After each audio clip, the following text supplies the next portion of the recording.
Léa, Oui. vous avez écrit ce soir une lettre aux Anglais. Oui, j'ai écrit aux Anglais et comme on est un peu pressé, soyez à l'écoute, je vais aller vite. Chers Anglais, je vous écris cette lettre, même si je sais que depuis la guerre de 100 ans, qui en a duré 8, vous êtes définitivement nos meilleurs ennemis et vos sentiments à notre égard sont plus ou moins mélangés en forme de « je t'aime, moi non plus », enfin je veux dire en forme de « I love you, me neither ».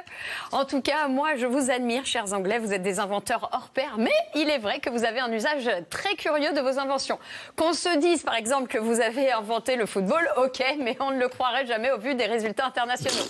Allez, vous avez aussi inventé la locomotive alors que vous avez un des pires services de train d'Europe.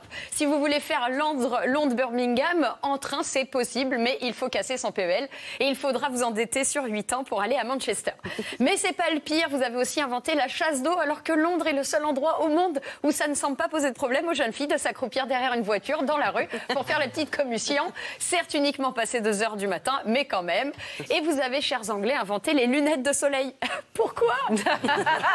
On sait tous le temps qu'il fait chez vous. Vous n'êtes pas gâtés et pourtant vous en tirez parti. Il suffit de voir les dites jeunes femmes anglaises en mini-jupe et décolleté dans la rue à 2 heures du matin par moins 5 degrés pour se rendre compte de votre résistance au froid. Bon, là où ça ne fait aucun doute, c'est que vous n'avez pas inventé la gastronomie.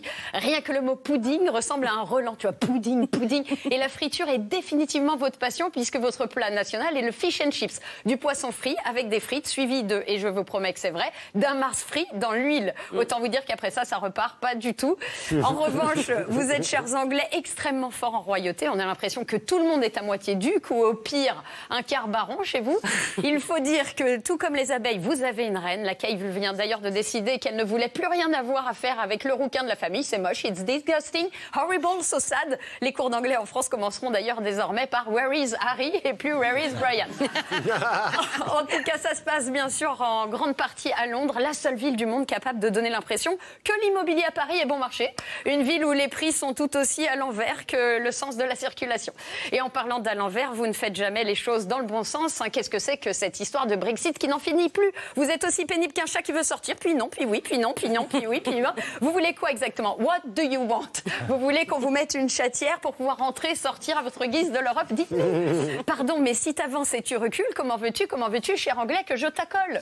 Car oui, nous voulons vous prendre dans nos bras européens et vous garder avec nous. Vous, nos voisins d'outre-Manche. Sauf que vous nous la jouez comme une ex qui veut coucher avec d'autres prétendantes, mais qui reste à moitié à cause de l'appart en commun.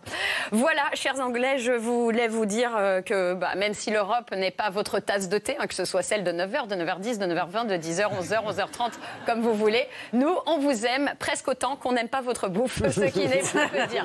So please, stay before I kick your ass, ce qui veut dire, bien sûr, à bientôt, j'espère cordialement. C'est pas du tout ce que ça veut dire.